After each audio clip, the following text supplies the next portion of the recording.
ملازمت کی تلاش میں دہلی آیا اور یہیں پر وہ ایک دینی جماعت سے بھی وابستہ ہوا، لیکن ذہنی بگاڑ اور عہدے کی ہوس کی وجہ سے اس نے بعض بھولے بھالے جاہل مسلمانوں کو اپنا ہمنوا بنانا شروع کیا اور آہستہ آہستہ اپنے بارے میں طرح طرح کے دعوے کرنے لگا۔ یہ شخص 2004 سے اپنے گمراہ خیالات لوگوں میں پھیلا رہا ہے اور اس کی حامی اب کئی شہروں میں پھیل چکے ہیں۔ اس کے لوگوں کا طریقہ کار یہ رہا ہے کہ یہ خفیہ طور پر کسی نوجوان سے رابطہ کرتے ہیں۔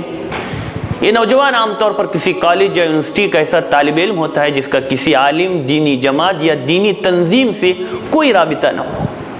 یہ پہلے اس سے عام دینی گفتگو کرتے ہیں اور چونکہ اس فتنے کے تمام دائی اپنا حلیہ ایسا بنائے پھرتے ہیں کہ ان کو دیکھ کر ہر شخص یہی محسوس کرے کہ متبع سنت قسم کے دیندار نوجوان ہیں، اس لیے سادہ عوام اور ناواقف نوجوان ان سے بہت زیادہ متاثر ہو جاتے ہیں اور انہیں بہت زیادہ دیندار سمجھنے لگتے ہیں۔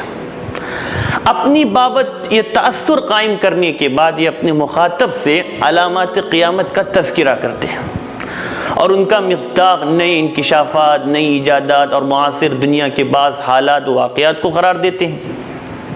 اس درمیان میں یہ بہت ہوشیاری کے ساتھ یہ کوشش بھی کرتے ہیں کہ اپنے مخاطب کے ذہن میں علماء کی تصویر ایسی بنا دے کہ ان کی کسی بات کی تصدیق علماء سے کرانے کی ضرورت نہ سمجھے۔ مثلا یہ کہتے ہیں کہ علماء کو ان علامات قیامت کا کوئی علم نہیں ہوتا، اس لیے کہ انہیں زمانے طالب علمی میں یہ حدیث پڑھائی نہیں جاتی۔ اس طرح کی باتیں سن کر لوگ ان کو دین کا ایسا ماہر بھی سمجھنے لگتے ہیں کہ جو علماء سے زیادہ دین کو جاننے والے ہوں۔ اس کے بعد انہیں باور کراتے ہیں کہ دجال کی آمد ہو چکی ہے۔ وہ امریکہ و فرانس کو دجال بتاتے ہیں اور کہتے ہیں رسول اللہ صلی اللہ علیہ وسلم نے ایک حدیث میں جو یہ بتایا تھا کہ دجال کی پیشانی پر کافر لکھا ہوگا، اس سے آپ کا ارشاد یہی دونوں ممالک تھے، اس لیے کہ جب ان دونوں کا نام ایک ساتھ لکھا جائے امریکہ اور فرانس تو بیچ میں کافر لکھا ہوا ہوتا ہے۔ دجال کی ایک آنکھ ہونے کا مصداق کو سیٹلائٹ کو قرار دیتے ہیں، یہ اور اس طرح کی اور کچھ باتیں کرتے ہیں اور بالآخر وہ نوجوان کو بیوقوف بنانے میں کامیاب ہو جاتے ہیں۔ ناظرین ذرا غور کریں، حضرت مسیح موعود اور حضرت مہدی کے سلسلے میں جو روایات وارد ہوئی ہے وہ اس کو 2-2-4 کی طرح واضح کرنے کے لیے کافی ہے۔ احادیث صحیحہ میں مسیح موعود کے بارے میں آیا ہے کہ وہ عیسیٰ ابن مریم ہیں جو بغیر والد کے محض قدرت خداوندی سے پیدا ہوئے، جنہیں دشمنوں کی سازشوں سے بچا کر بحفاظت آسمان پر اٹھا لیا گیا اور پھر وہ قرب قیامت میں آسمان سے اتریں گے۔ وہ دجال کو قتل کریں گے۔ اس وقت جس مشرک کو آپ کی سانس کی ہوا لگے گی وہ مر جائے گا اور آپ کی سانس اتنی دور تک پہنچے گی جہاں تک آپ کی نظر جائے گی۔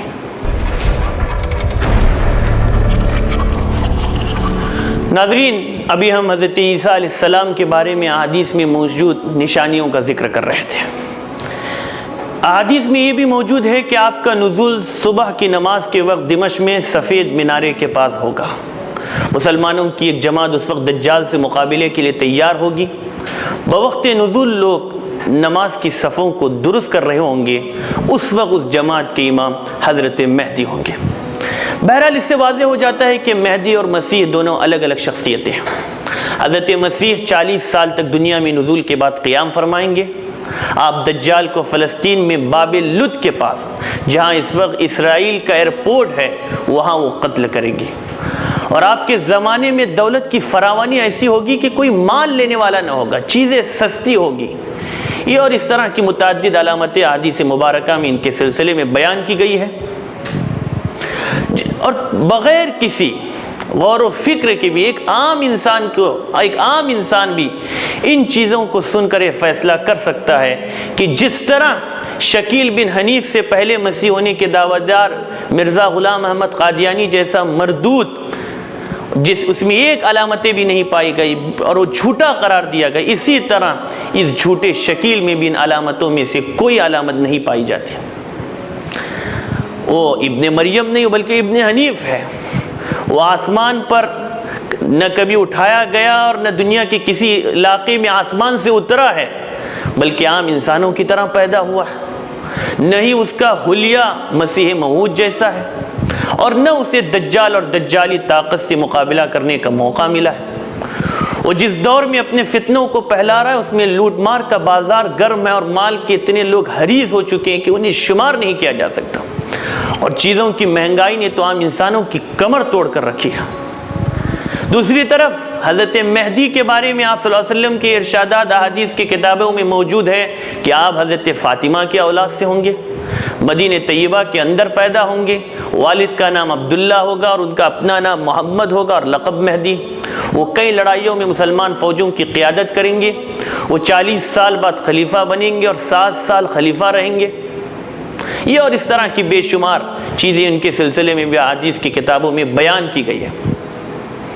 جب ان احادیث کو آپ سامنے رکھیں گے اور جب دوسری طرف ان جھوٹے مکار کی آپ زندگیوں پر نظر ڈالیں گے تو ہر آدمی فیصلہ کر سکتا ہے کہ یہ کس درجے کے بیوقوف، جاہل اور مکار قسم کے انسان ہیں۔